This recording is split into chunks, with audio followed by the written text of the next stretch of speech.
Hello, everyone. Welcome out to the Cars, Bars, and Guitars podcast, episode number 8. I am AJ. And I'm Steve. Steve, who are we brought to you today by? You wouldn't know from what its intended purpose is, but Liquid Plumber accidentally does make one hell of a bubble bath. Ooh. And it won't clog the toilet? Where are you taking your baths? Steve and I have been traveling all across the country to sample nice craft beers from respective cities. Steve was in Savannah. Yes.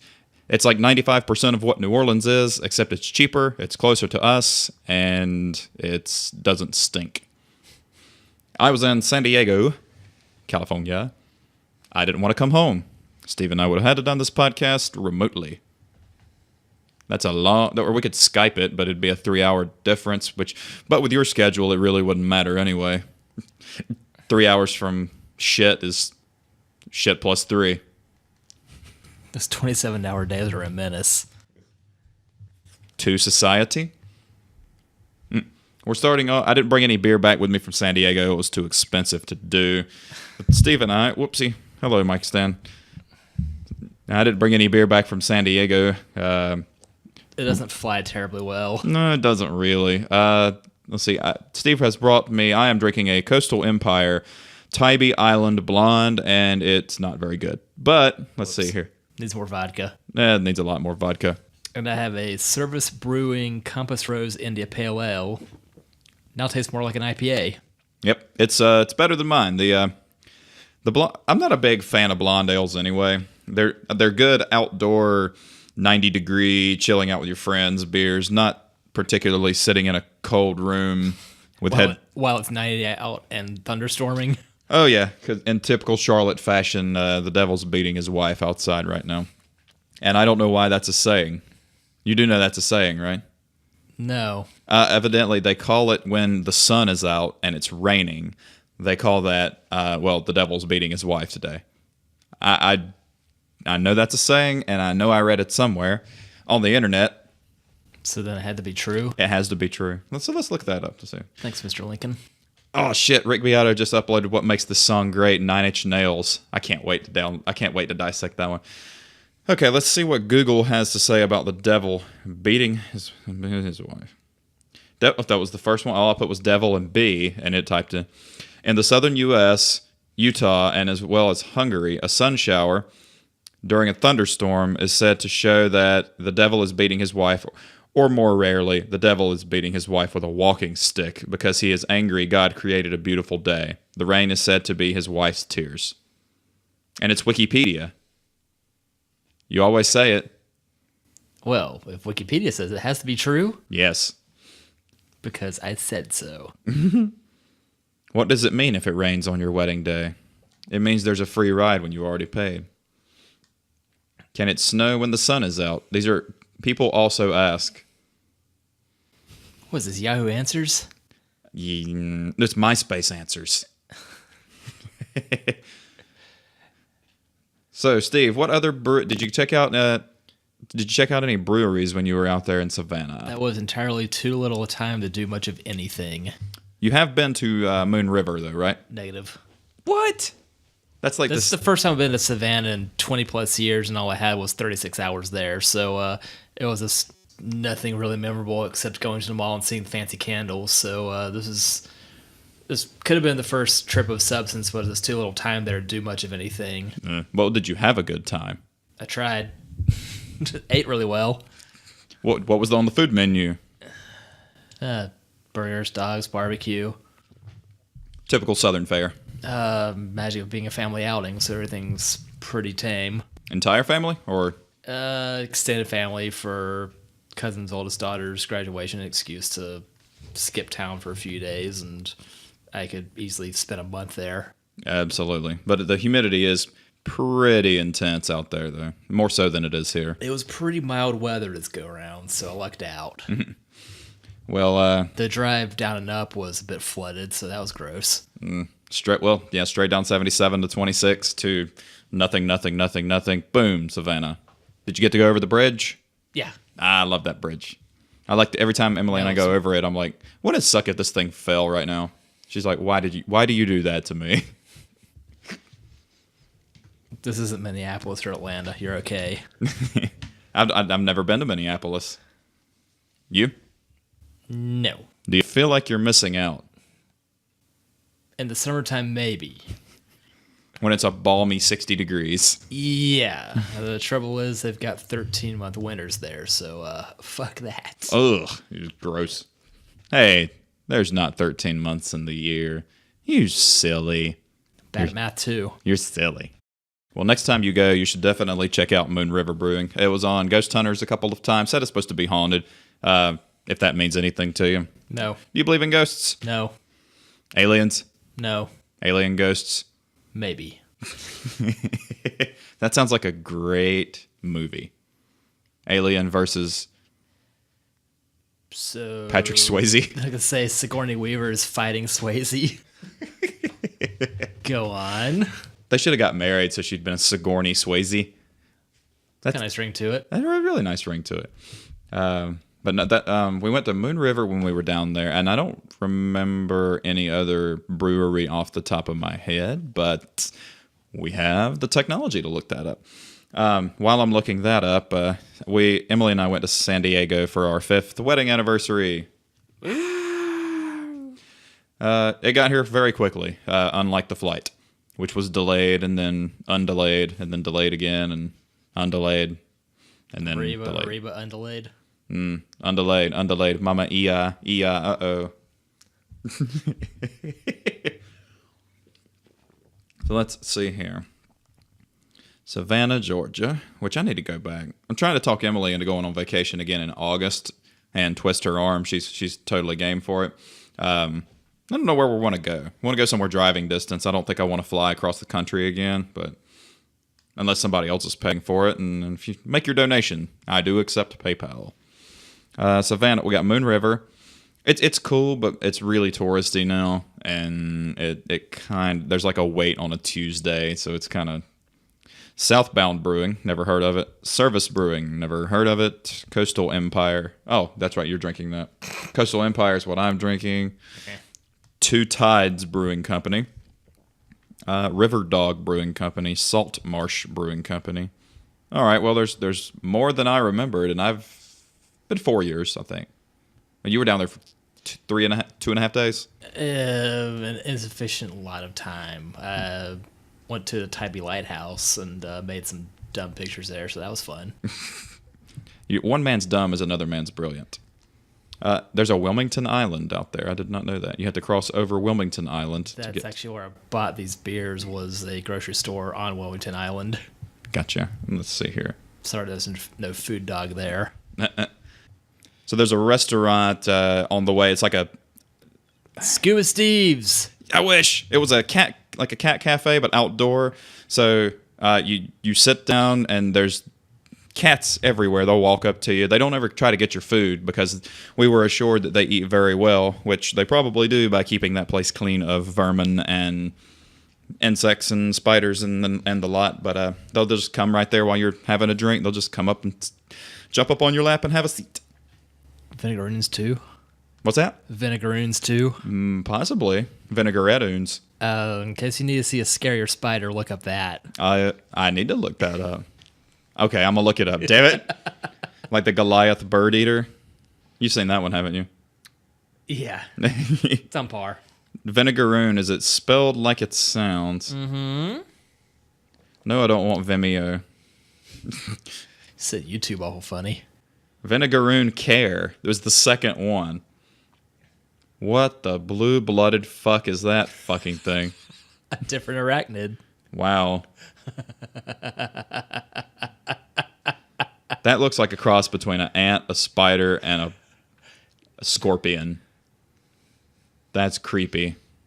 I think that's what landed on my windshield at the botanical garden, so that's when I decided I need to leave. At least that it landed there and didn't crash into a gooey mess of nonsense on your windshield.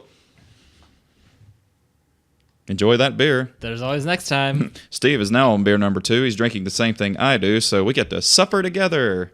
Misery loves company. Mine says hello. Misery loves Three's Company. It's been a long time since I had that apartment. So Emily and I hit up a bunch of different breweries in San Diego. We went to Half Door Brewing Company, which was awesome. It was right there near. Yay! Steve's got the sticker. Listen to the sticker, everybody. Listen to the sticker. That place was cool. It was right near the Padres Stadium. We didn't make it to Stone Brewing. The night we were going to go, they had a private party. Richmond's closer.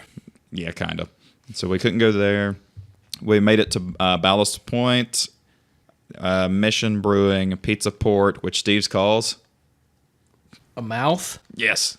And we went to Knotty, Knotty Brewing. That place was really cool. So we found out San Diego has 100 craft microbreweries in San Diego County proper.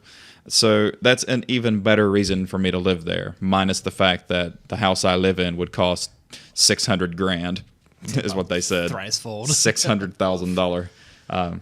So that's my 58-year plan. By the time I'm 90, I'll be able to retroactively buy the house, because by then there probably won't be a world. You might have to buy that house in Las Vegas because Southern California will have sunk into the Pacific by then. Yeah, well, then L.A. and San Fran will be suburbs in the next couple thousand years or something like that. They're moving like 2 inches closer together every year. That's going to take a while. According to scientists. By the way, Joe Rogan had a guy on, and I listened to the entire podcast because I was redoing the garage. This guy was basically giving himself a blowjob for 3 fucking hours. His name is Howard Bloom, and all he did the entire podcast, he only talked about, like, every time he'd tell a story, he's like, well, you can find that out in the 3rd book I wrote when I was 17 and blah, blah, blah. He was just, like, dating himself the whole fucking time. And it got to be hard. Like, Sometimes you don't need to go to eHarmony. It was an interesting conversation, but every time he had something, he would make his point, and then he would talk about how great he was after it. And it's hard for me to listen to somebody talk about themselves like that, because it's like, we have such self-deprecating humor that it just makes me really uncomfortable. Is that why we like Mark Maron so much? Which you met Mark Maron.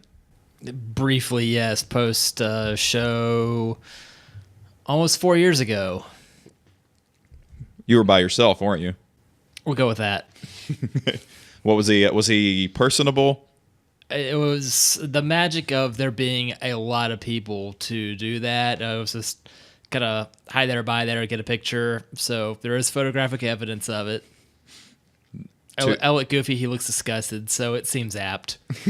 Well, here's I think every picture of him has that same look. So you got the consistent Maron look. Yes. I didn't know he and Colin Quinn didn't get along.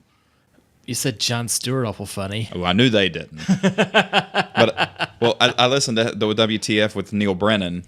Okay, that's a new one. I haven't heard that one yet. It's really good. They had beef for a little while because evidently Neil recorded an episode with him, and then 7 years ago, and it never aired. He actually messaged Mark. He was like, I felt like you were condescending to me. I don't want you to air the episode. They hashed it out, and they have really good laughs at each other. But Neil came from a 10 child. He was the youngest of 10 kids, and his dad beat all of them and was a gigantic alcoholic. And he actually, they've all done really well. You should definitely listen to it. So now it's CBG and other podcast reviews right now. The CBGPod pod. The San Diego trip was well worth it. If you can stay in Gaslamp, you can go to a Padres game, go to the zoo, see Old Town, see Little Italy, which is just like Big Italy, except Dude, the hands are smaller. Wait till they discover what electricity is. It's going to be amazing. What's that? What's electricity? Baba da beepy? Peter, you don't speak Italian. Baba da boopy. It was, no, that Italian joint you probably haven't been to, Buca di Beppo. Is it good? Oh, yes. Oh, yes. Mm. Bring a crowd. Everything's served family style, so you don't get a ravioli for one, you get a ravioli for 4. That said, once upon a family outing there, I ate the majority of a ravioli for 4. That's doing it correctly. All I'm only a part-time locust. One Man Plague. That's a great band name, actually. Write that down. One Man Plague. That was actually one of the gangs in River City Ransom. It's like Double Dragon, only with like cash transactions. Beat up gangs, take their money. And like one of the gangs was the Plague. Could we add it? Enter the Double Dragon and have Bruce Lee be a character? Hey, whatever 1973 doesn't mean to you. We're gonna need something older than this Power Glove.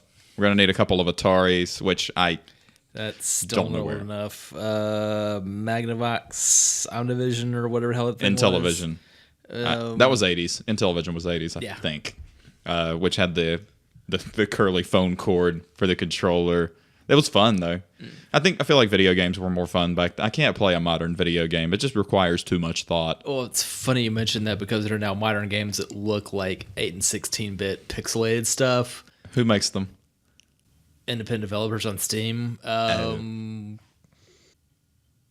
Get back to you on that. But that said, like the latest games I've picked up are basically rehashes of stuff that came out in the late 80s. And I never remember the thing we played in the mountains. The Raspberry Pi? Raspberry Pi. Is it PIE or is it PYE? As in a 3.14? Oh, it's okay. 1592654. That's as far as I can go with Pi. Whatever, Tom Selleck. Does he know it to like a ridiculous digit? I was going with Magnum PI. Magnum Pi. Chris Hardwick, however, made a song of it. Gee, he would make a Nerdist alert. What is Mr. Nerdist doing now? He ditched his own network, and now it's the ID10T podcast. The what? It's funnier written down. Yeah, it's probably Leet Speak, isn't it? For those of you who don't know what that is, that's old school Reddit. Or the Chan, 4chan, Image Chan. Image Chan's still great. A little bit non-safe for work. As if this you're listening to is... Fuck it. Forget it. Lots of good beers out there in San Diego, too. Very IPA heavy, which our tour guide... I asked, I was like, is it because the climate is so mild that the IPAs are more prevalent because it's an easier drinker to be out and about? And he says, that's the first time anyone's ever asked that. And now that you mention it, it does kind of make sense. But that we did have some really good stouts out there. I will read the description of one of the beers I had. And I sent you the picture and I sent Toby the picture. And Toby put, I'm on my way. Let's see. It was their Buzzwords Super Dank Pale Ale from Half Door Brewing. This is a full-on assault of extreme dank resinous hop nectar from the gods. Doesn't exist. This beer starts with a vibrant full frontal overload of extreme hop aroma layered with an onslaught of even more extreme adjectives. This all-out riot of a dank pale has a mediocre hopping rating that may or may not include Simcoe, Citra, Galaxy, Amarillo, Chinook, and Mosaic hops. This shit is so lit it will leave you in the burn ward. If this beer had access to an aux cord, this house would burn down. Buzzwords would tell Kanye, nah, I'm gonna let you finish. But first... Alright, and then a bunch of hashtags, which I'm not gonna say hashtags. I'll say hash browns. But it was good. That one was really good. Tic-tac-toe what? They were out of a couple of them, but the other one I had... That was it. Okay, you would have liked this one too. It was the Wake Up Mr. West. It was a 6.5 coffee IPA with Batman? That's going to be a little difficult now. Pineapple mango coffee IPA. It was awesome. Awesome. So what are you doing tomorrow? You want to make the flight? We'll call Sean Smith, and he'll come out here, pick us up, and then we'll go out there. He's got people in San Diego. He was there for a year and some change, I think. I'm all about it. I want to live there. I love Charlotte, but you know what was the most refreshing part about being out there? I didn't see any lifted bro trucks with certain second place flags all over it. Funny thing about gas being that much more expensive there. Yeah, that is true too. That's true. Even though we didn't have to take a car anywhere, but it was over $4 this time. That's okay though. I mean, that's a small price to pay to have perfect weather, I would think. Well, let's segue into, no pun intended. They had segues everywhere too. Gross. Yeah. Emily's like, you want to do a seg? I said no. She got the word seg out, and I put no. I don't want things thrown at me. If you're on a Segway, you're either a mall cop or a tourist, and either one of those, I don't want to draw attention to myself if I'm doing that. Have you ever ridden a Segway? No. Do you ever have a plan to? As crazy as I think I am, no. I want to do a one wheel. Let's do a unisegway. You look confused. Are you trying to figure out the logistics, or are you just disgusted by my idea? I'm just kind of considering what the aftermath of that's going to be, like taking how bad a spill out of that thing. No, it's self-centering. Much like Howard Bloom. The sick ain't going to duck itself. So let's do 1980s automobiles. Let's do that. Our favorites, our least favorites. A simpler time with no electronic nannies. None for you, Rosie. I was hoping you'd get it. Yeah, see the 1960s future. How much cooler it seemed then. Well, I think what Chris Anthony posted that it was 50 years ago. It was like, what do you think the life's going to be like in the year 2000? And then it shows people eating Tide Pods. Like, yep, that's people are eating detergent. We don't have flying cars. What a letdown. I don't want a flying car. Do you want a flying car? I do. I don't want anybody else to. That's the problem. It's the same way with motorcycles. You want one, and then you realize you have to share space with other people. And then you go, nah, I'm okay. So in the 80s, you could, let's see, I'm trying to think of all the manufacturers in the 80s you could get cars from, because Hyundai was not yet a popular model. Yet you could probably... It was... The ones that were out were popular because they were cheap. I think that and the Yugo were duking it out for a brand new car for $4,000. Mm-hmm. And not worth every penny. That said, which of those do you still see once in a while? That is true. A Yugo or a first gen Excel? Or its stablemate, the Mitsubishi Precis. Yes. What a horrible fucking name that was. It's like, well, I don't believe it's precise. I don't believe it's precious. I do. When they painted them black, they were called the Precious.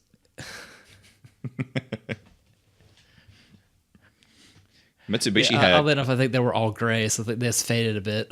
Mitsubishi had quite the lineup in the 80s, because we went through in my first cars, the Starions, Conquests. So you had that. You had the what you said, and then they had Colt Vista. Yes. Sigma? Mitsubishi Sigma, I believe, was one of them. Yeah, that was the pre-Gallant. Gallant. I don't know why it clearly looks like Gallant. But it's only one L or two. No, it's one L. One L for this, two L's for that. 1980s. No.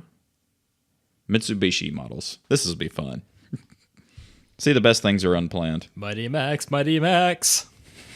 Oh, I forgot about that. My buddy Josh had a Mighty Max. Montero. Those are cool. Oh, the two-door Monteros are still really cool. You said Dodge Raider awful funny. They're my favorite football team on the West Coast. There was actually one of those at Cars and Coffee last I went. The Gallant? Or no. A Raider Montero. Instead of the Raider Dakota of later years. Yeah. It'd be cool if you could get them in a convertible like you could the Dakota, which came up for sale on Jalopnik's Nice Price or Crack Pipe, and I think it was like $3,000. I remember seeing a few of those. Yeah. That would be a very good bad idea. Well, look, it's a great idea, but if we were honest, was it early 90s About or was that 90 was when the Dakota convertible was out there very briefly. what do you suppose the 1990s DSM partnership quality control produced on a convertible truck? What do you suppose that thing? That would have been stronger on the Mitsu end than the Chrysler end, That is true. because whatever the opposite of jingoistic is, that's what I am. I love my Pontiac because of the Toyota. You loved your Chrysler because it was a Mitsubishi. Oh, was it badge engineering is what they called it? Yeah. Yeah. So we had the Galant Sigma and the Eterna Sigma. Pardon? Yeah, the Galant Sigma and Eterna Sigma. Independent rear suspension, which was kind of rare in the early 80s. I don't like the IRS. I Four-wheel. owed them a lot of money a long time ago. Me too. The Tredia and the Corgia.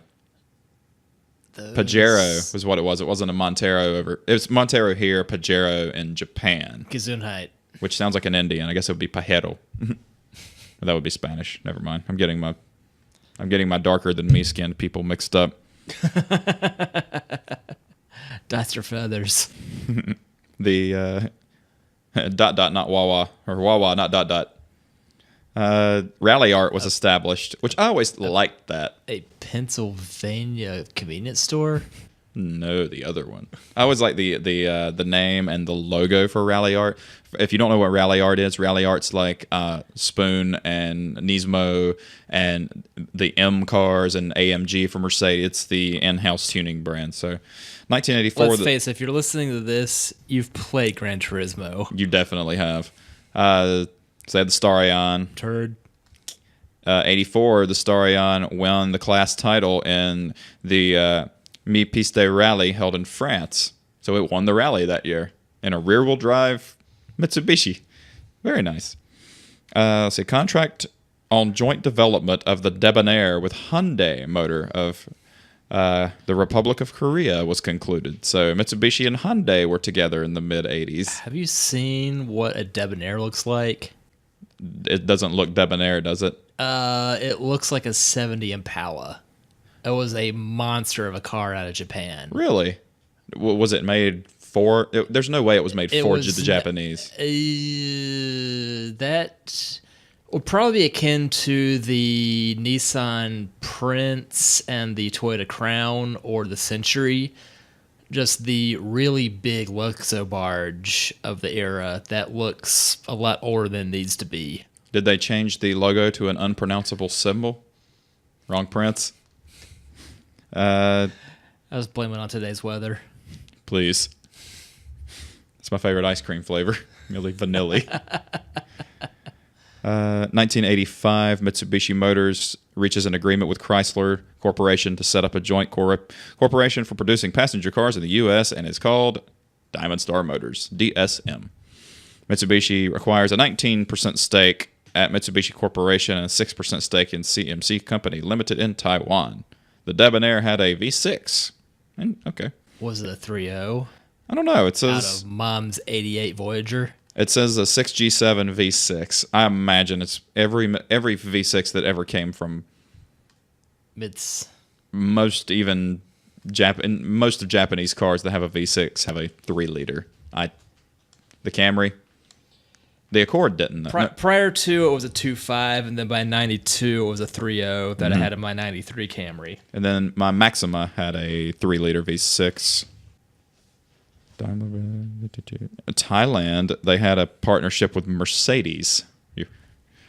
Already on number 3, huh? It's a long day. I'll tell you what.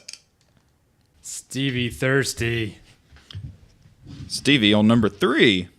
Steve and I are drinking the same thing again. Steve, why don't you tell those lovely people out there what in the hell we're going to start drinking now?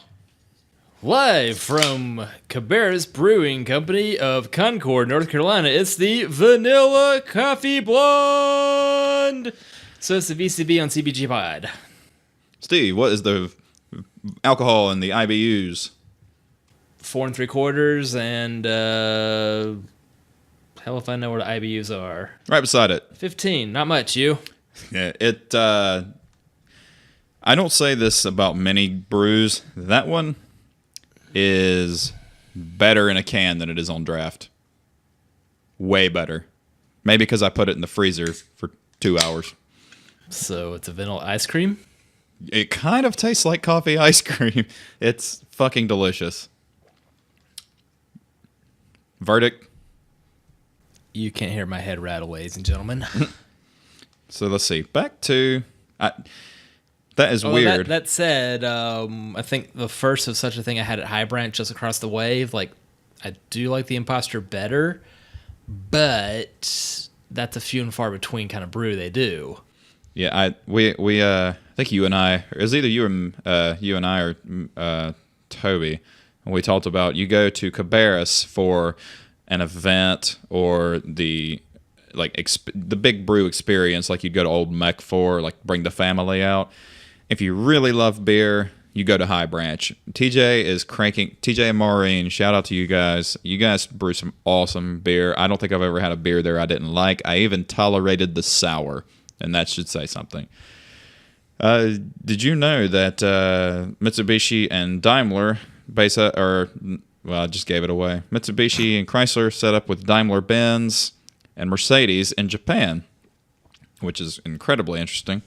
The Mirage 3-door hatchback, the Galant, with 4-wheel drive, which that was the VR4 Galant. That's a rare bird. Those are cool, though. That's only cool to people who know cars, because it looks like an Econo box. Much like in the early 90s, there was such a thing as a Turbo Legacy.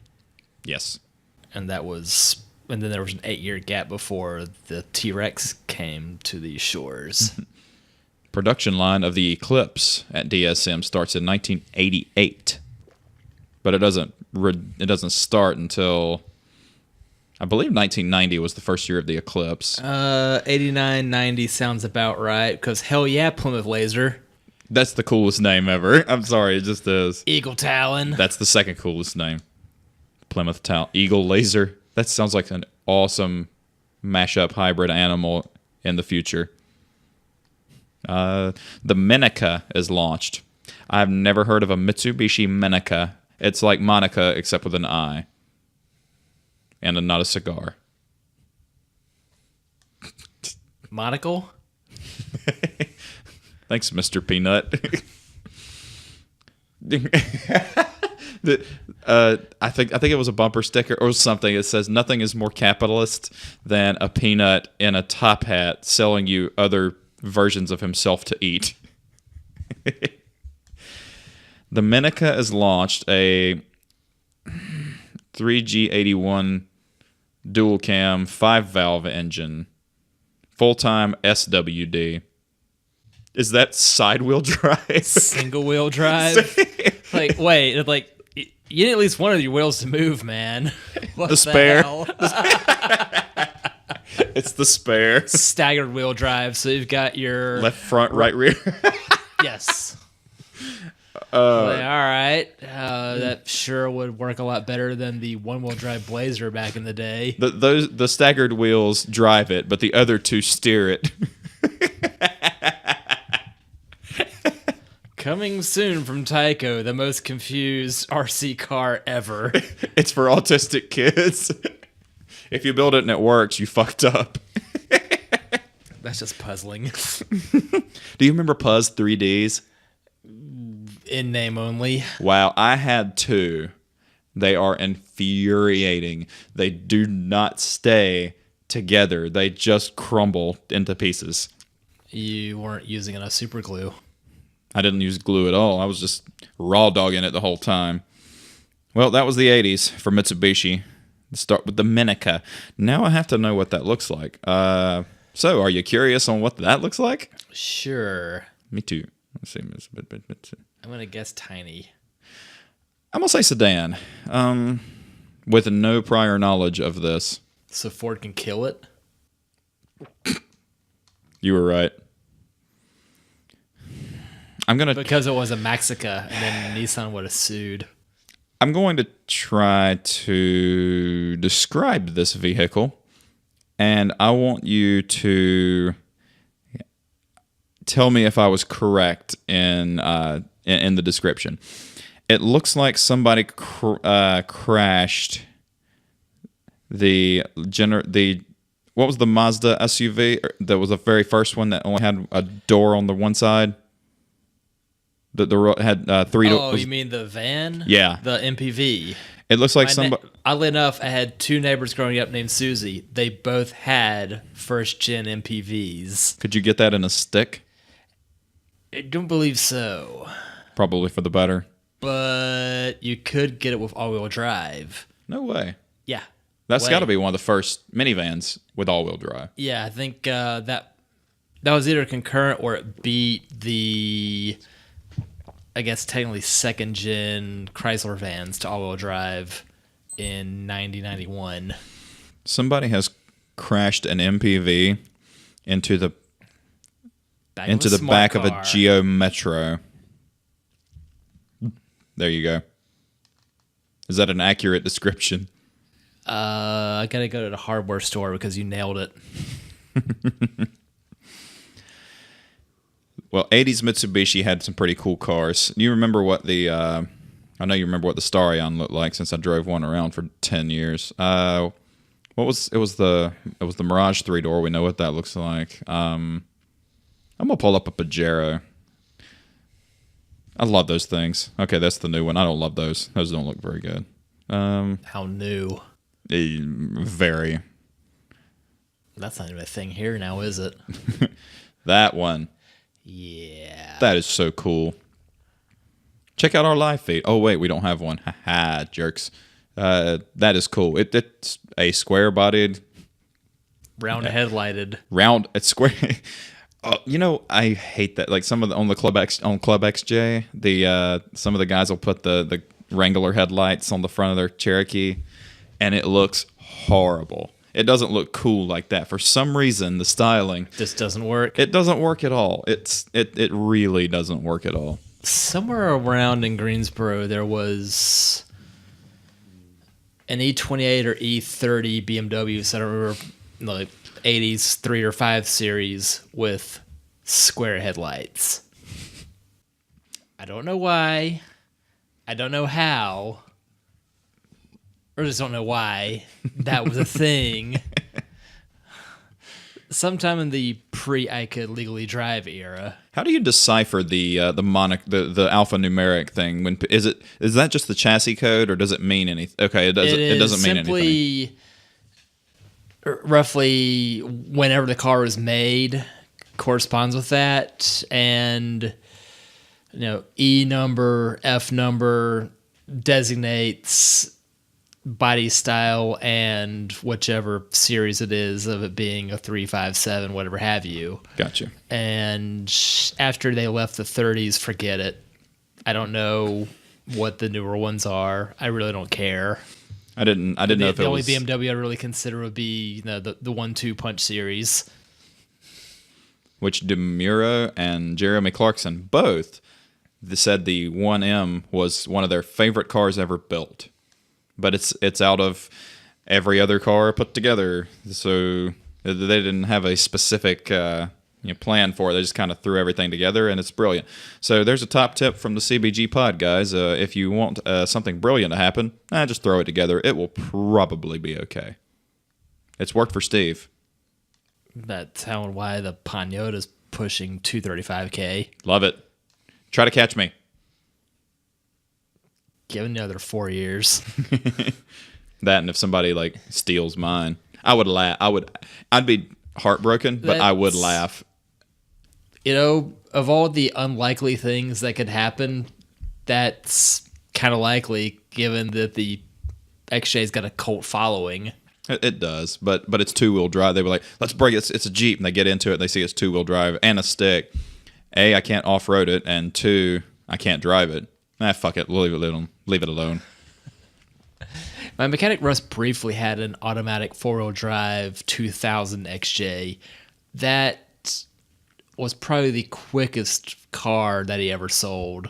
They go quickly. If they're in good shape, The 4-wheel drive ones that are unmolested go very quickly. Sorry, Jared from Subway. Bump. Ouch. On a scale of Jared from Subway to Casey Anthony, how much do you love children? Kansas City.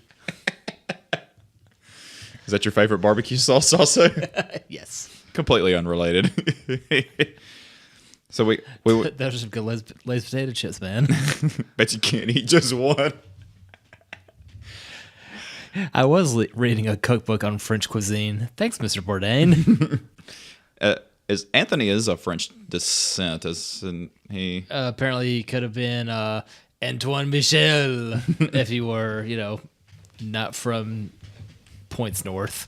Is it? Oh, he is. You say New York? Because Bourdain, Yeah, he's very New York. Like that's of particular French origin, but yes. Yeah. So Mitsubishi had some cool shit in the 80s. Most of the American cars in the 80s were not very good. That was post-gas crisis. That was what they, nowadays call the late malaise era. But yeah, It was rough. Understatement. Where the 4-cylinder Starion turbo outran the Corvette in the quarter mile. And roll the clock back a little earlier, whenever. The 83 GTI outran the Camaro of the era. The Z20, with a 305 in it. Yeah, horrible. Absolutely horrible. Just the magic of this car doesn't weigh anything and it's got 100 horses. Mm-hmm. Versus, something with a 305 that's been emissions choked. Let's see here. I'm going through the coolest cars of the 80s. No, God, why? Why a slideshow? I almost don't even want to continue, but it is car and driver, so I will continue. The Integra. I hate click-throughs. It's click-through. It's not like loading a new page, which is kind of like being waterboarded. Let's show me the whole damn article. Integra 86 came out. Pretty mundane looking for its time, but it's still cool. I'd say mostly because pop-ups. Yeah, the mid-90s, I think the JDM clips held up better. Test of time, like modernization. Yeah, it looked a little better. The quad projector lamps in the 94s through the end of the run looked weird, but I liked those all the while. I had neighbors that had a series of Integras, and somewhere along the way almost had one or two, and looking back, should have bought that 92 GSR in teal. That's a pretty color on that car, though. Instead, wound up getting the Monster Camry. They were so comfortable too. A buddy of mine, rest in peace, Jonathan Beatty. He had a very quick. He had a GS. Did he have a Ford? No. So not that shitty road in Charlotte. Oh, definitely not. Jonathan died. I'll get to his death here shortly. He had a really cool GS, and I think GS Integra was right. It was right before GSR, right? There's LS and GS. I think the GS was a nicer LS. one, and then the GSR had the entry VTEC, and then the Type R was the unobtainium one. He had the LS with a GSR swap and 100 shot of nitrous. That thing would absolutely fly. He really, really, really good guy. He died building the new Wells Fargo building with looks like the handle on top. He died building that one. He worked for ThyssenKrupp Elevator, and some idiot 20 stories up dropped something and it hit him. Rest in peace, buddy. He was really good guy, really nice car guy. This drink's for you, buddy. Rest in peace, Jonathan. Let's see here. Grand National. I see a picture of that. The AMG Hammer. Have you ever seen Black Air? No. There's a Grand National documentary. Interesting. The Grand National's coming up late. This is the AMG Hammer, which I didn't even know that was the name of it. That was one of the earliest AMG cars. It's pretty. It's very pretty. 6.3. That one didn't have a 6.3, did it? Okay, 5.5. That one had a yanked out of the fine straight 5.5 liter V8 from the S class. Swapping the single overhead cam heads for a pair of twin cam units, gaining 60 horsepower for $355. And back in '86, that's quite a bit. And it hit 178 miles per hour in 1986 too, in a saloon car. Sits it down awful funny. Here's a car people go crazy over, and I don't like it. Mostly I think sedans are dumb. Not that one. Not that one. 83 wagon. 83 Audi Quattro. I don't like them. The coupe hatchback thing. Yeah, the couchback. That's something different. That sounds very backdoor man. M3, boring. Sorry, Beamer guys. Not my previous neighbor's previous car when he dropped. I think it was an E46 drivetrain into an E30. That was probably fun. Yeah, I'd imagine so. He was a dick, but he has some cool cars. Grand National GNX. Here it is. What do you call a neon-hued, poodle-haired, pabulum-spewing, horsepower indifferent monster in your closet? The answer, 1987. Wrestling pants aside, there were bright spots for that year. The Simpsons first poked their faces into the living rooms of the nation on the Tracy Ullman Show. Taco Bell began its 49-cent Taco Sunday promotion. Bring that back. And Buick dropped the GNX on an otherwise unsuspecting public. Supercharged V6. Wow, okay, the GNX only had 547 units built. That's why you don't see many GNXs. Faster Grand National, yeah. Mm-hmm. Using the old Henry Ford Model T color scheme. You can have any color you want. So long as it's black. Well, if you were a member of the Rolling Stones, then half the job was done. Boom. Car and driver extracted. Why does cars have red doors? That's a place you get sex toys. Oh, wrong, red doors.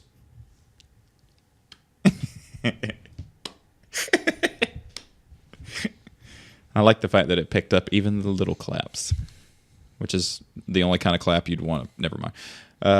This is actually incredible because the 3.8 liter V6 in the GNX rocketed it in, by the way, in the mid 80s, 4.7 second 0 to 60 time, which is very quick. Yeah, let me try my watch. Oh yeah, it's still quick now. It's still quick now. It's very quick now. When you look at, you know what? It's just quick. Just take our fucking word for it. All right. God, stop being a blowhard. Get one just to get the license plate. QUIK BUIK. I disagree with. It'll still hold up better than RWDI AUDI. I still like it, and I know you do. That's why I keep telling every Audi owner that comes by through valet. You get rowdy Audi, man. I think I would get NOTINNY. It's not an Audi. It's not an any. I fucked it up, Steve. I can't spell. This vanilla coffee blonde tastes like we're gonna have the other two. Yeah. I disagree with this next one. A mid '80s IROC Camaro. I disagree with that. I never liked them ever. Because the Fox Body Mustang, if you got the LX 50, the clean one, dude. Yeah, that's actually not a bad looking car. But the IROC it's the ultimate mullet mobile. Like the ultimate, like you'd have to have a Neff son to drive that. Right, how it's Firebird cousin because pop-ups. Well, yeah, okay. They bring pop-ups back. Make pop-ups great again. DeLorean. We already went through the DeLorean before. LS swap DeLorean. That'd be fun. Dodge Omni GLH, which stood for Goes like hell. This is okay. You try to scroll and the page goes over. The Dodge Omni was not a cool car. A far cry from Mopar's Hemi-powered behemoths that ruled a decade before its 1978 debut. But, reading that, had a 175 horsepower 2.2-liter turbocharged four-cylinder, ready to smoke hot hatch virgins. Toy boat. Sometimes those hatches really are hot. Versions of the VW GTI. Yep, I don't remember the last time I saw a Dodge Omni in GLH, GLHS, regular. Yeah, I had a couple of neighbors growing up that had a pair of Horizons. Mm-hmm. Same diff, but obviously not in turbo spec. So it was just the weird little cars from weird little people, and I want to steal their corgis. The GLHS was the Shelby version, evidently. So let's see if that had any more power. I don't think it did. Nope. I don't know what. Hey, Shelby probably put. Okay, there's the Ferrari F40. So that goes without saying. But I believe that probably is my favorite supercar ever made. Is that going to get a strong consideration from you two? You can't hear my head rattle. Love it or hate it, that was the first ever episode of Fast and Loud I saw while dog sitting. So that was the first. first. Like stumbling upon this while looking after my friend's Shih Tzu, silliest dog breed ever. Mm-hmm. That this is on the TV. Like, what's going on here? Oh, and you sold it for how little money after doing all that to it? So a totaled Ferrari F40 went for $990,000. Yeah. And they painted it black. Have you seen, I think it was $700K. I thought it was 9, but we can look that up. I'm happy to be wrong. It was pretty high because they paid two. It's been a while, and also like getting all the parts shipped in. It was. I don't know what Schadenfreude is in Italian, but that's what goes into that episode. It's Schadenfreude, but you hold your hand like this when you do it. Schadenfreudismo. Yes, and you have to like, and you have to yell at your useless son when you do it too. So, for those of you who live under a rock, the F40 had a 2.9 liter V8, which is hilarious. Needs to be a bigger engine, son. 478 horsepower. Jesus Christ. Yeah, that's crazy. What, a 2,700 pound car? Because that was early carbon fiber. Yeah. The paint was so thin you could still see the weave beneath the paint. This ain't no weave, girl. This my hair. Wrong weave. Testarossa, which translates to redhead. You do know that much Italian. Heyo. And those were really cool. With a then astronomical 380 horsepower. That was a lot. Now you can get almost an Accord with that much, and that was crazy back then. Or an Angry Fish Camry. Yep. True. Mustang GT. 87 and 93, the Fox body. GT didn't look as good. I'm sorry. We just went. The LX looked better. It was cleaner. And actually, the LX 50 was faster in the quarter mile than the GT because it weighed less. Oh, you know what Fair's was? LX. No. Oh, 4-cylinder? No. GT? No. There was There was a state highway patrol model. Oh, that was a pretty rare bird, but that was even more stripped down than the LX was. There was one in my hometown. The base of that was even lighter than the LX 50, and after spending an irresponsible amount of money for it to never drive the damn thing, has one hell of a sweet 88 Mustang. He said that he'd driven it 1,500 miles, so the fuel cost in this car is fuck nothing. Never mind, the cost of car is ridiculous, but the cats at BBI sure did a nice job on it. CRX 85 to 87. I don't know why they didn't extend that. They said the second gen awful funny because that was a better looking car. It was a much better looking car. 91 horsepower to propel less than 1,900 pounds. So still, yeah. That's pretty good, actually. I had a neighbor that had an 86, and it was a fun go-kart. Buddy of mine named Charles. Charles, shout out to you. Charles listens to this. Yay. He had his grandmother. I think his grandmother had two. She had a first and a second gen CRX. And I think that she sold both of them, and both of them got crashed. And you're going to shit yourself. 89 GTI. This one had 20,000 miles. It was like an 89. Yeah, it was a fucking unicorn, and somebody crashed the hell out of it. Yeah, I was upset. Hell yes. I always like to see that on there. Jeep Cherokee, 84 to 01. I never get tired of reading about. I have a love affair with that fucking thing. Let's see here. Countach, which translates in Italian to... What the fuck? It doesn't have a meaning. It's just I've heard wow. Yeah, it's a nonsensical sort of expression of surprise is what it was. A 445 horsepower, 5.2 liter. V12, obviously. Let's see what's next. We got 9 more to go. The Mazda 323 GTX. Which is here?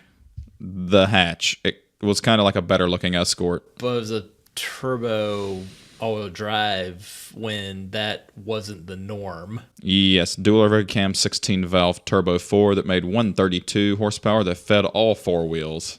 I didn't know it was all-wheel drive. In a 2,000-pound car. Fuck, that would be fun. 5-speed manual, 4 disc brakes, 0 to 60 8.7, top speed 120. Those are good numbers for the 80s, though. And I'll be honest, it's probably more fun to drive that than it is a 500 horsepower car in traffic anyway. Slow car fast, dude. Yep. RX-7 87. I don't like that generation, actually. At least you get a convertible in it. You could. Can't get an FD convertible. I think this car. Not without Sawzall. I think this car is just weird enough for you to like. This is the 86 Merkur XR4 Ti. Yeah. Yeah, he likes that. Yeah, the German one. The Scorpio was a cooler name, but the XR4 Ti was the 3-door hatch model. Yes. Which, let's see. was it the Ford Sierra in Europe? Yeah, 2.3 liter turbo 4, 5-speed manual. It was a German SVO. Mm-hmm. Let's see here. Unfortunately, the XR4 Ti, the T is for turbo, the I is for injected. Exotic stuff in 85. GMC was marketing trucks under the Sierra name, predicating the clunky moniker. Nah. But the sedan got its own sign. Mm-hmm. And it opened up your eyes. So they could have named the 2-door one the Sagittarius. The half man, half horse. Although it wouldn't have been as cool if they reversed it. My sign, though. Like That's why that matters. A reverse mermaid. Fish head with legs. It'd be a horse head with man legs. Not now, Dr. Demento. Starion, yes. That's on there. We've talked about them. I had 2. Who? Porsche 944 Turbo, which fetches a hilarious amount of money now, where 10 years ago it was you could buy them for magic beans. I know a guy that's got one that is quite nice. Like original nice or built up? Like it's still clean. Yeah, it's if modified tastefully, nice. Porsche 959. Oh yeah. Oh, unobtainium much? Mm-hmm. Oh, hey there. You like this 911? You want to squish it and make it cost more? Toyota Celica Supra, 82 to 86, which my car got mistaken for all the fucking time. That and the 944. Hey, it's in good company. I know, but it was heartbreaking when somebody's like, "Hey, there's a one of your cars for sale over there on the other side of town." Oh, cool. I'll go look at it and talk to the guy. You go over there and it's a Supra or it's a RX-7. That's what you need to do for your next garage is just to have another Turbo Star and a Cell Soup and a 951. Or have a Starion and have the license plate say not Supra. Go on. MR2, I disagree. That's an ugly version. Yeah, too bad it became the pretty swan in the early 90s, and then they'd all get stolen. The MR2's lineage goes ugly, beautiful, uglier than original. More. It's called a third generation one, the Tory spelling. The tugging of Steve's heartstrings. The GTI. Original. Schadenfreude. Unfortunately, when you go to a page like this, you have to press back every time. Gross. To do what? To go all the way back to what I searched for. Oh. Gross. Oh, now just never mind. Lincoln Continental Mark 6. That doesn't look like an 80s car, What's but that? I guess it was. I was thinking Mark 5, then the Mark 8, but... Good Lord, look at the... Oh my. That's hugely... It's a town car with covered headlights. Yeah. I kind of miss the days of ostentatious That American cars. looks fantastic, It does. actually. Yeah, it does. I wonder what hilarious... Like, it probably had like a 9-liter V8 with 8 horsepower because all of those old American big cars did. No, they had shrunken the engine still to the 5, but still had about 9 horses in it. In order to remain About 3 tons. In order to remain in compliance with increasingly stringent federal fuel economy standards, Oh, no. Ford Motor Company was required to average 20 miles per gallon for all of its vehicles. How much smaller was that than its predecessor then? Oh, Jesus Christ. The standard engine for the Mark 6 was a 302, so it was a 5-liter V8 with 129 horsepower. It's really funny that you say what you just said after what Ford just did. No. Fuck it, let's kill every car that's not the Mustang. And I'm also wondering when Gillette is gonna sue Ford after using the Mach 3 Razor as its grill on the F-150. What's Teller going to do? Oh, wrong Gillette. I don't believe Teller's gonna be telling all. He'd be signing all. This is funnier. So you want to upgrade your engine in your Continental?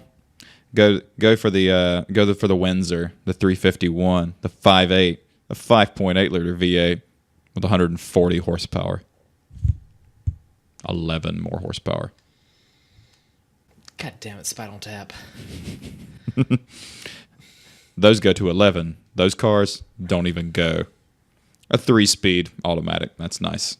That has got to be the slowest car ever made. Besides that 3-cylinder diesel Hyundai Accent that James May was driving in the Cheap Car Challenge. What was that? A 3-cylinder diesel Hyundai Accent. Fuck. Yeah. I don't remember that one. It was $24,000. That is knucking which, butts. The Mark 6. When? In the 70s? No way. Maybe that was today's money. No, that would have to be.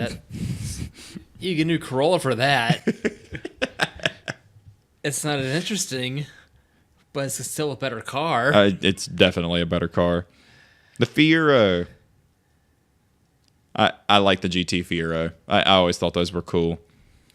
Had to swap out every electrical gremlin in them. Subaru Brat. I do believe I had to get the previous car, though. If only they had the license plate Guy.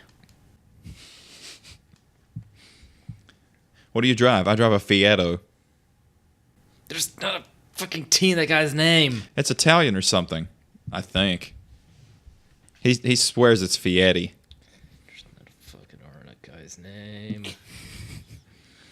Retro 80s cars. There's your Then he's gonna take you to Flavit Town. Flavor Flav town. No, clock. There's your T-Bird with the pop-up headlights. Another Beamer.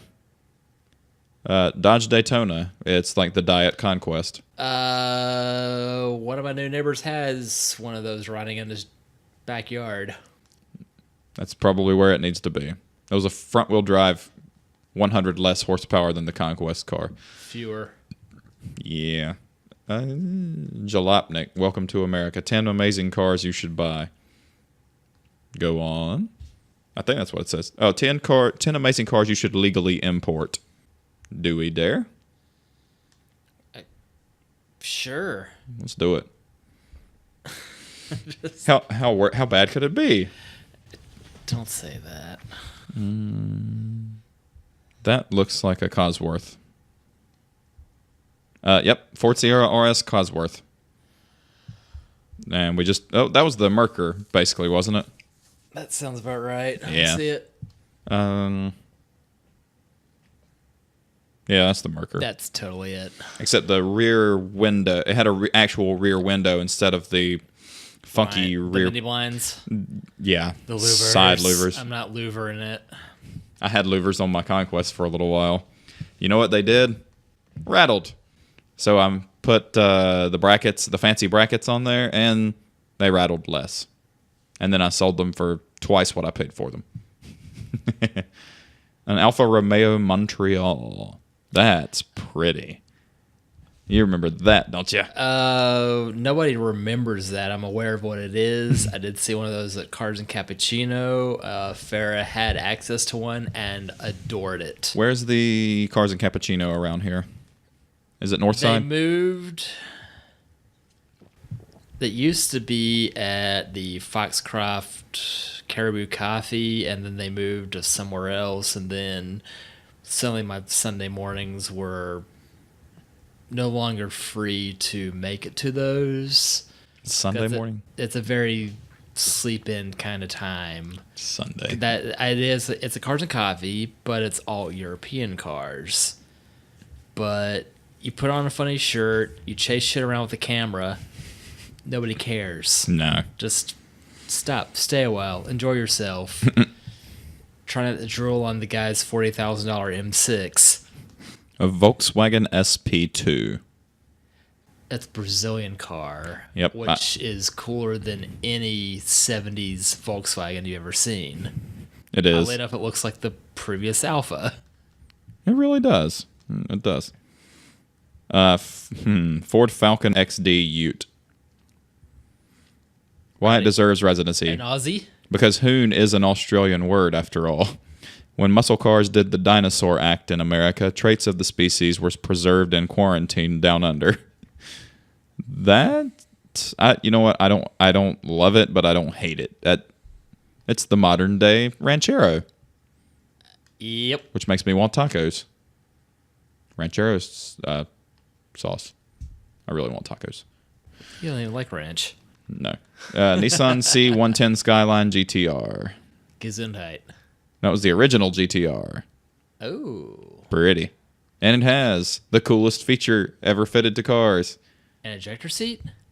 That's an option. The fender mirrors. I love those so much. I'm going to do it on the Jeep. Do you know what the story was on those? So you could see more behind you? Or beside you too?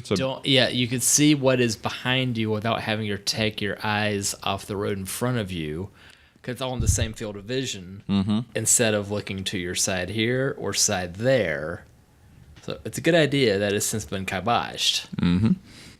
Honda City Turbo, which I think we covered. Is that the one with the moped? Yes, that is the one with the moped. Oh, I think this is the one. It's pretty cruel, though. They had to share a fuel tank. Like a cruel sidecar.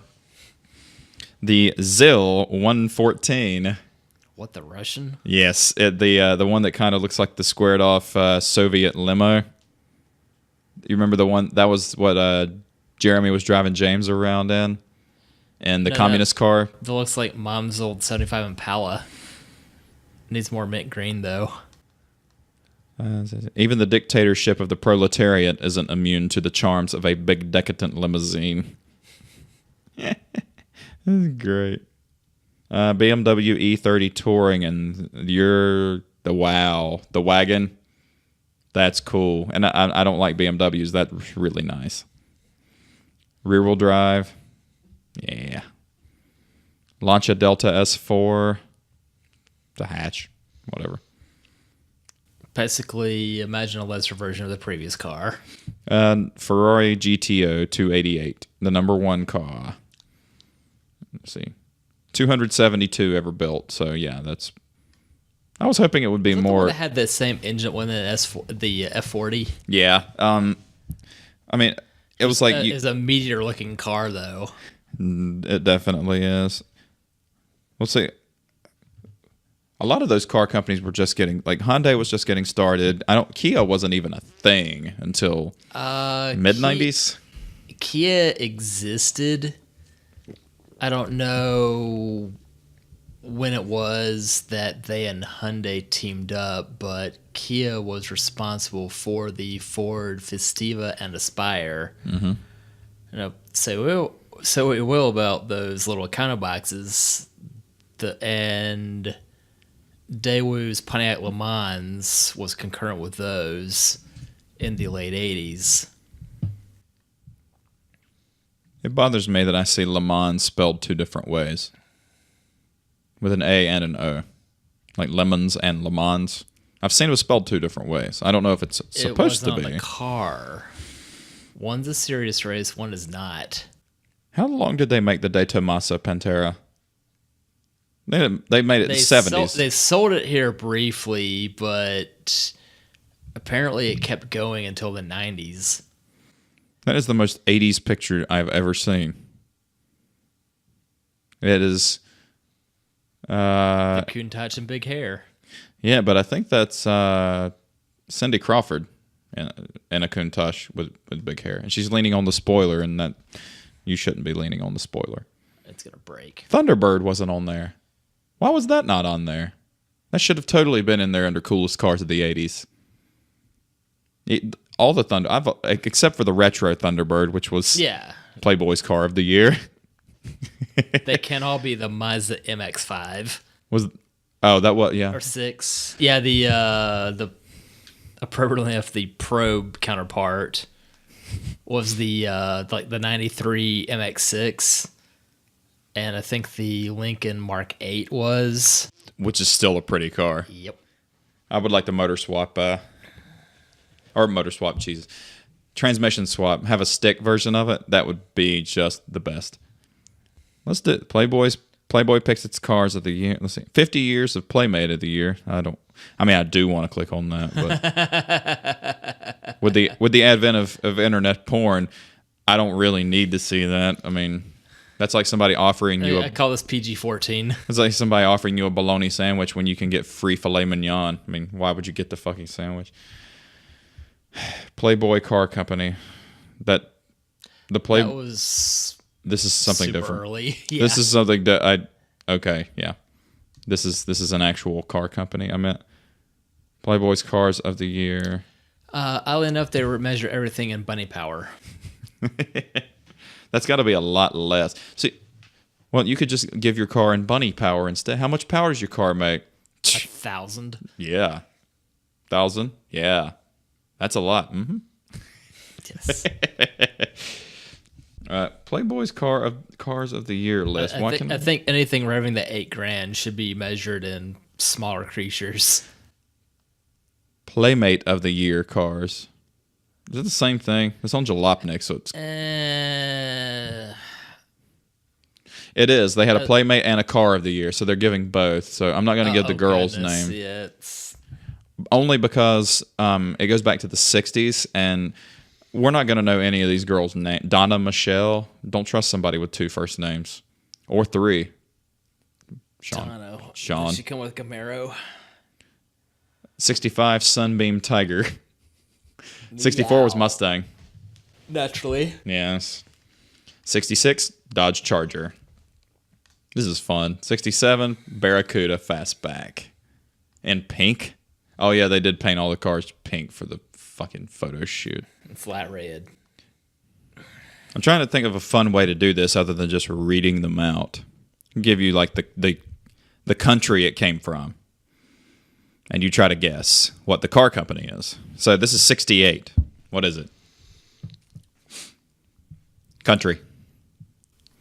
I thought you were going to tell me the country, and I guess the brand. Oh yeah, let's do. Yeah, I meant to do that. All right, yeah, so let's do that instead. USA. Cougar. No, but kind of on the right track. It's a defunct company now. Made an engine for a long time though that went in a couple of cars till 06. An AMC Javelin. AMX. This is going to take a long time if we do it like this. Yeah. We did it once and we're already done with it. Yeah, I was like, we in fact do not have all night. No, we don't. Eleanor was 1969. Mustang. Yep, Shelby GT 500. 70, Mercury Capri. That's a rare. You don't see many of those. There were a couple in my home county. I saw like an 86 Mercury Capri, and probably doesn't look too much different. it was like the Ford Capri, like the Europeans were going nuts over. Mm-hmm. You know what? I'm not even going to read this one. I'm just going to let you read it. That's infuriating. The boat. It's a boat. car boat. No, it's just a boat. It's a ski boat. Moving on. 72, a pink Pantera. I don't hate it. I don't love it, but I don't hate it either. Gee, Christ. Real? Okay, that's a departure. 1973's Car of the Year, posing with Marilyn Cole, who was quite the eye candy, who looks like Winnie Cooper from the Wonder Years with a tit job. 1973 Volvo 1800 ES sports wagon. Oh, those are cool. Yep. Did I get the description right too? I'm like Winnie Cooper. Who was the blonde? Did you ever watch Wonder Years? It's been a long time. Becky. It was Becky Slater was her name. Because it was Winnie Cooper and Becky Slater was the blonde who he would chase after for a little while before he went back to Winnie. Winnie was gorgeous. She still is. Goddamn Volvo. 74 Mercedes 450 SL. Which was the coupe. I like those. DeMuro said he hated them. What does he know? I shake my fist at you. Never mind, that was not a shaking of fist. 75 Porsche 911S. I would show you a picture, but it looks like every other Volkswagen Beetle ever built. 76 was BMW 530i. A 77 Dodge Midnight Charger. Oh, how the mighty had fallen. That's horrible. That's not a beige shade of pink. It really is. You continue and you read them off next. This is entertaining. It's up and down, not side to side. Oh. And my phone's a piece of excrement. So. 78 Datsun 280Z. Okay, I can deal with that. Zed's dead, baby. 79 Porsche 928. Huh. That looked exactly the same until it was discoed, right? The 928 did. The 928 looked pretty much the same until 1993. Mm-hmm. 1980, a Jag XJS. Probably a convertible or hardtop? Hardtop. Very long car, though. 81, Porsche 924 Turbo. Oh, that was a garbage fucking car. That was the one, or Hammond drove. No, he didn't have the turbo one. He had the base model because it had it had the van motor. Yes, it did. 82, Return to the 928. 2 years in a row. 83, C82. Mercedes. C82. C 1982. I was thinking it was like a C. 928 again. I thought it was like a C-Class 82. And then 84, C 1980. Another XJS. Jeez. 85, the Toyota MR2. Fun fact, that was the first issue I ever saw of Playboy, was the June 85 issue. And do you remember it because of the car? That too. Or the... Moving on. 86, a Jag XJ6. He also one of Tyler's first cars. No, that was, wasn't it? 87, Corvette. Convertible. And he thought that car was going to be the most high-maintenance thing he ever got involved with.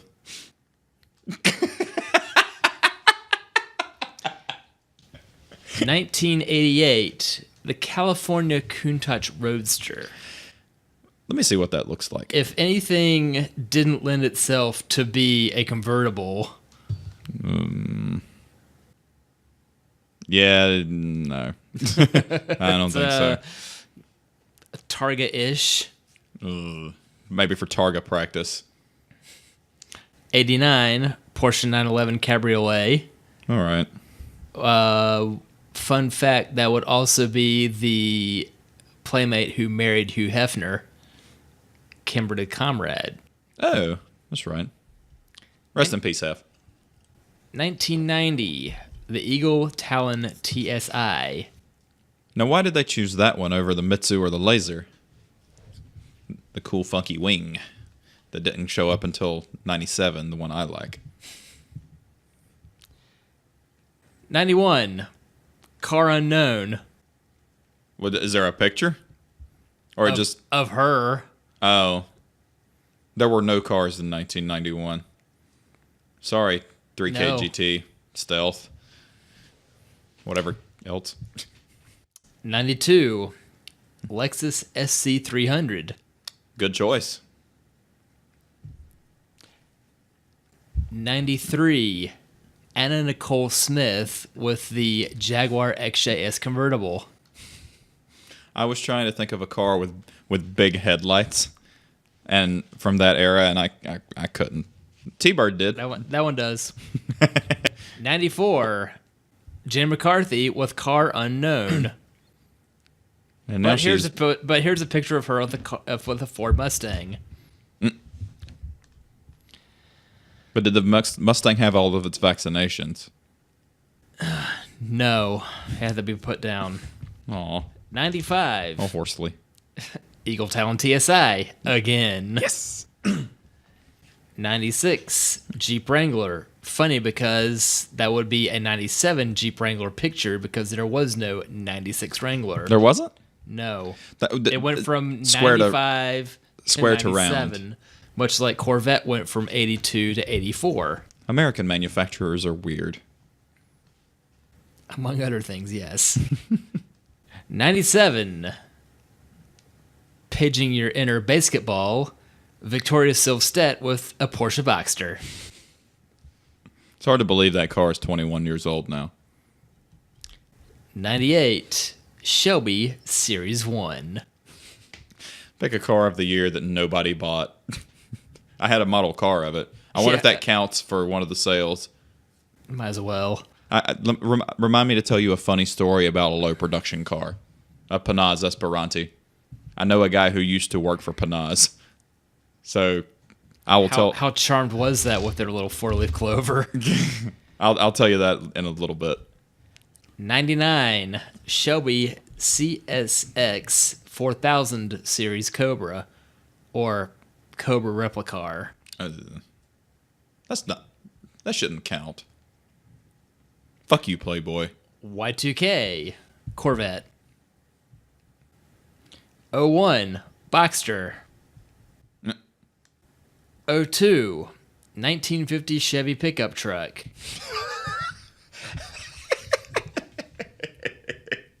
03, BMW 330 Ci. Why did they? 04, Mazda RX-8. It's getting worse. 05 Chevy Corvette Coupe. Well, they were redesigned. So, I mean, Playboy's an all-American magazine. So, first year of the C6 was 2005. Had the better steering wheel. Yeah. Oh, that it? It only goes up to 205? It seemed to be where it quit scrolling. Hello, Tiffany Fallon. Oh, there it goes. 06. Charger SRT8 Super B. It's yellow and black. That would have to be older car then. Hi, Cara Monaco.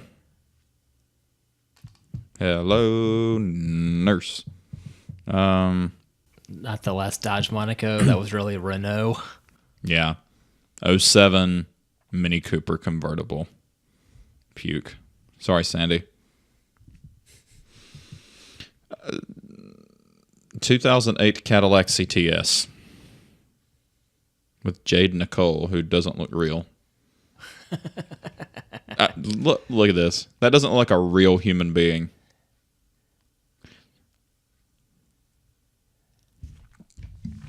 That was 08. That was 08. 2009 Mazda 6. Okay, It says it's an oddly pedestrian choice for the car of the year. Let's get her a Miata. But yeah, that'll work. That's off camera. Y'all don't know. And the car of the year in 2010 is a motorcycle. They've done a boat, no car at all, a car from 50 years prior, and now a motorcycle, a BMW S1000RR. Now that looks like every other. Well, that's okay. Well, Playboy should just stick to tits, I guess. But you know what? I think Hustler should do a car of the year because I really think it would just be like a really vulgar looking, just horrible car that's just, you couldn't drive it because it's just so. I'm trying. Do you know what I'm talking about? Like cars that are just like, why are you driving that? Like the one that's like a big rig truck. The International CXT. That should be one of Hustler's cars of the year. Or a 1947 Power Wagon. So that was Playboy's cars of the year.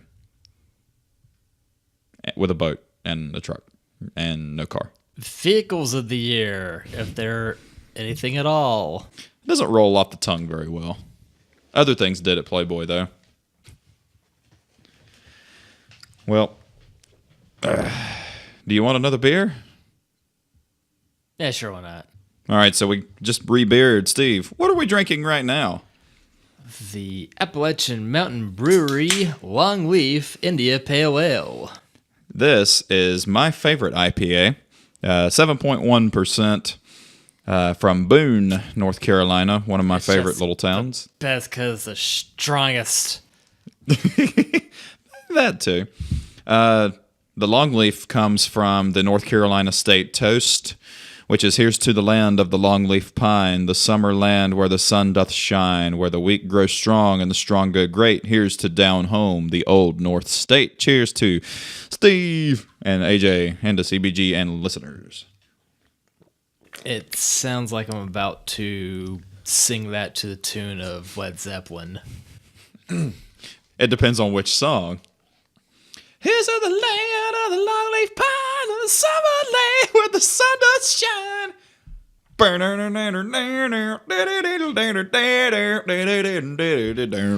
to the land of longleaf pine, and the summer land where the sun does shine. Where the weak are strong, and the strong grow great.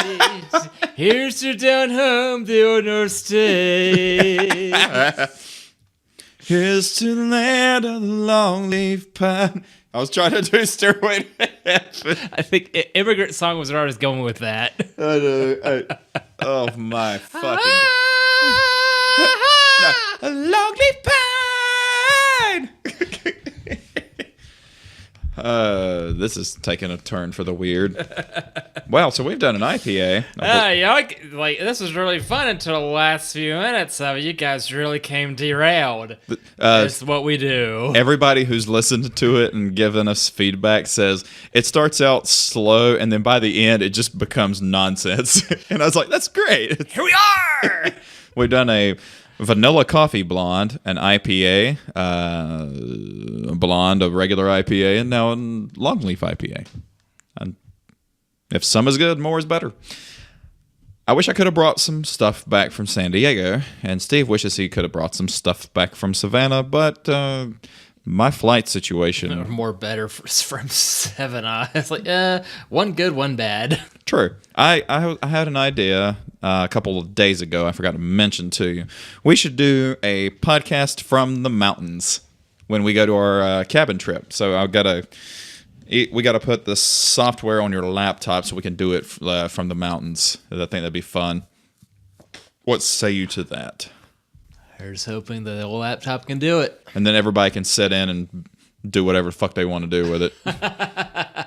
We'll have to be an audience of 8. It would be our first audience. Hey, this my vacation time came and went entirely too quickly. Yours did too. Do you have any coming up soon? I'll be in Not Quite Charleston at the end of next month. What's the occasion? Family beach trip to Folly. You gonna go to Boxcar Betty's? You betcha. I really need to go to that place. Good news, bad news. There's a third location. Can I guess the location? Good luck. All right, cool. So are the first two? Is there one at Folly and one at Charleston? Now you're not far off. Or I want to guess the third one. So okay, the current ones are South Charleston and Somerville. Okay, that's the Huntersville of Charleston. So they're doing a third location. Is it in South Carolina? No. Georgia? No. Florida? No. North Carolina? No. God damn it. Southeast? No. I have no idea. Midwest? Ohio? No. Illinois? Yes. Why?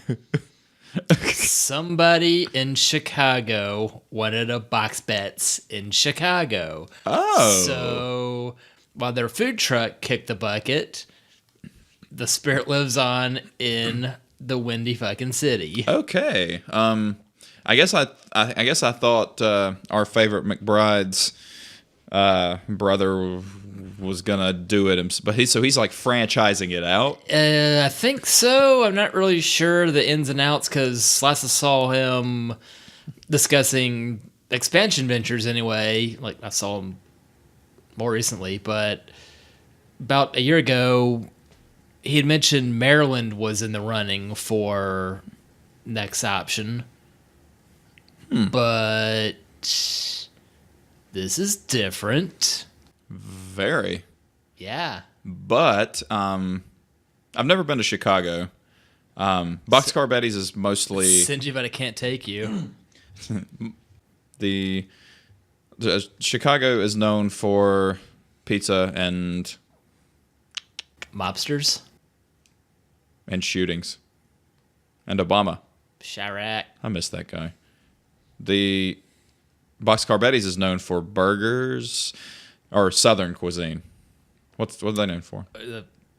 Fried chicken sandwiches. Oh, that sounds good. It's seriously a very limited menu, but everything's done well. That said, I've yet to try their portobello mushroom. Ugh. More for me.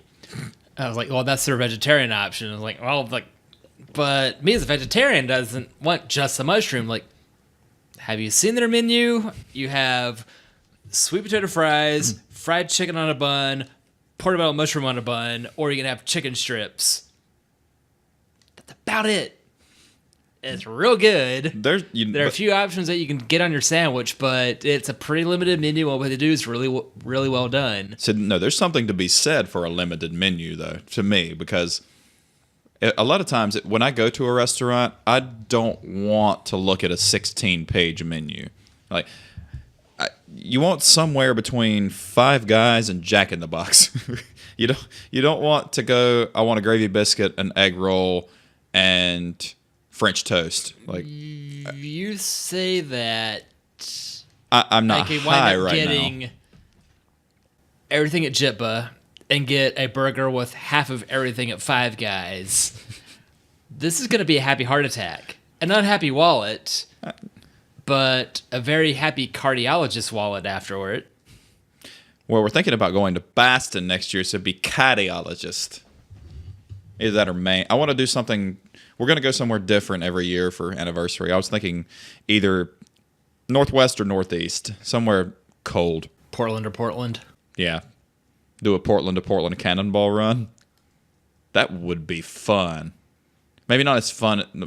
Maybe not as fast as the regular cannonball run. Just the sightseeing cannonball run. That'd be fun.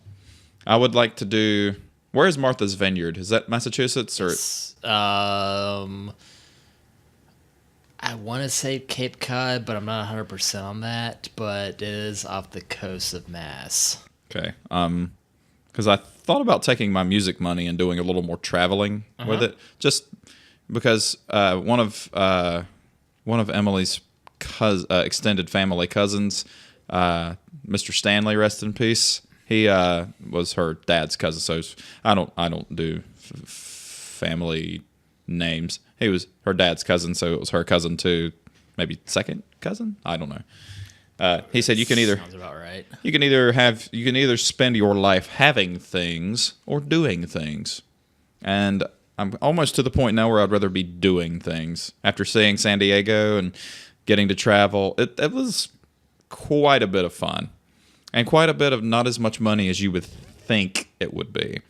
Especially considering, I mean, put you a couple of dollars aside for, every day. And boom, you end up with a couple of G to go traveling with in the next year. So live it up, man. Save enough money to live on, but use your money and go do stuff, man. You're going to die anyway. What? Well, I plan to live forever. So far, so good. You had the right idea.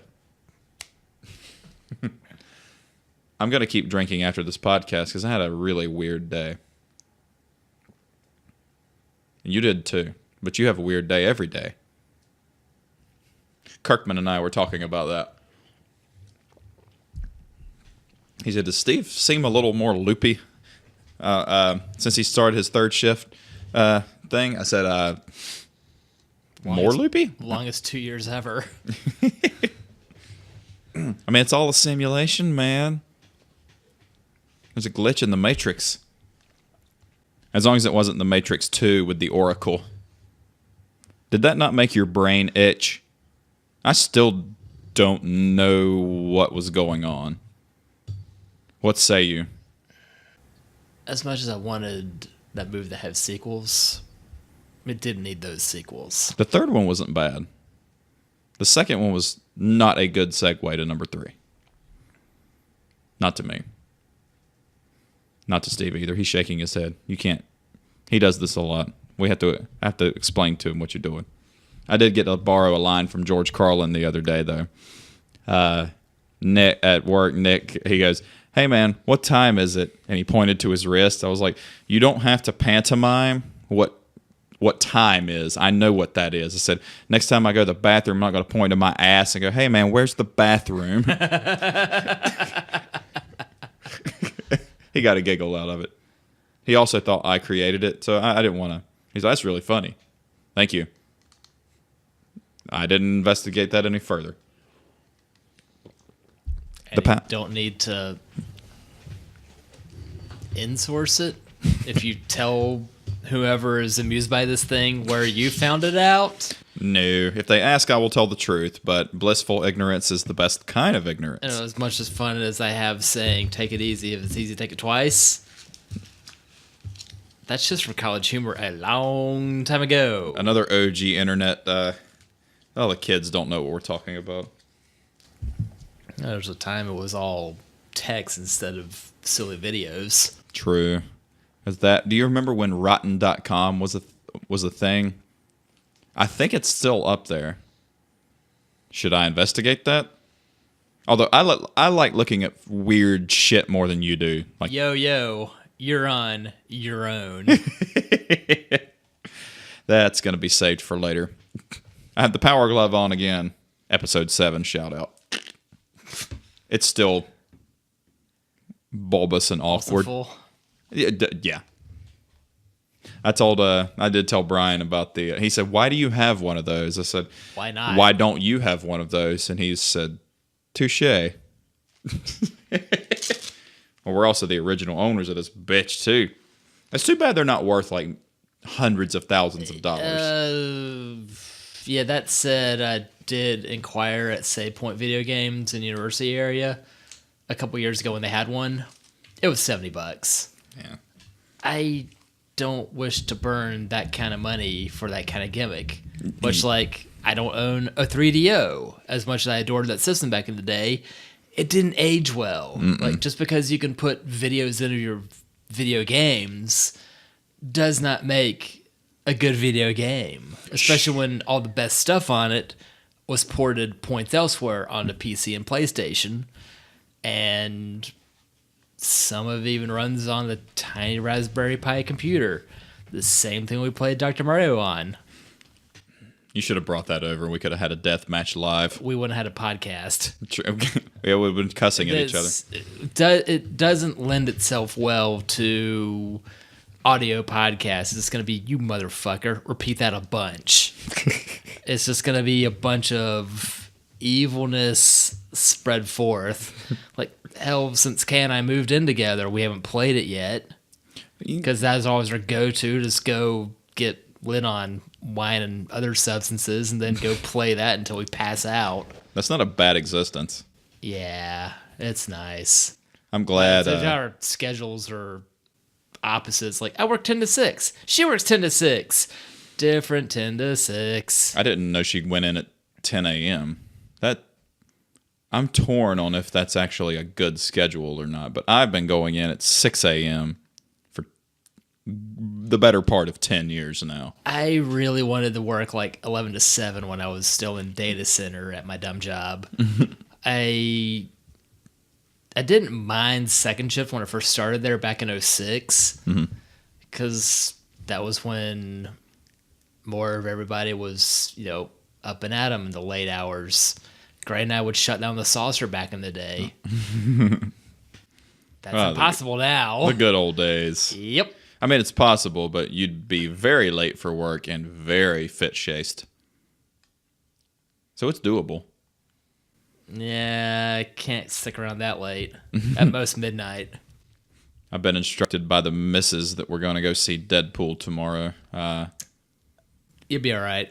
Yeah, I like the first one. Okay, never saw it, but it seems like something enjoyable. I'm going to talk her into going to Saucer afterwards because A, I will want a beer. B, tomorrow will be the 8th anniversary of us meeting at the Saucer. What you should do is go beforehand, get fit shapes beforehand. So then, between the both of you, 4 cheeks could be laughed off. True. And I'm going to eat tacos tomorrow. So that might, I'm extending the invite to you if you're interested. I appreciate it. I don't know how dead I'm going to be at 11 a.m. tomorrow, but stay tuned. Cartooned? Nicktooned? Nicktoons. I don't expect to feel that animated. Well, you're not an animaniac? You're not zany to the max? Not today. It sucks getting old. Especially not yesterday. It's like I spent most of yesterday as hungover. What's that? Well, my new place does have a balcony. I was just kind of leaning over that. When you know, as long as you don't fall over. The cat and I were literally hanging out. How's Punk?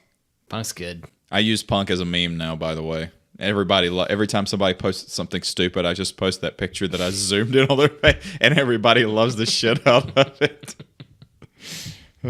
That and Thomas's dad's face is zoomed in. Did I show you that one? No. Oh God. If looks could kill, this cat's gonna leave a bruise. Yeah, and the funny part about the zoomed in picture of Thomas's dad's face is this was his face at our wedding. That makes it even gooder.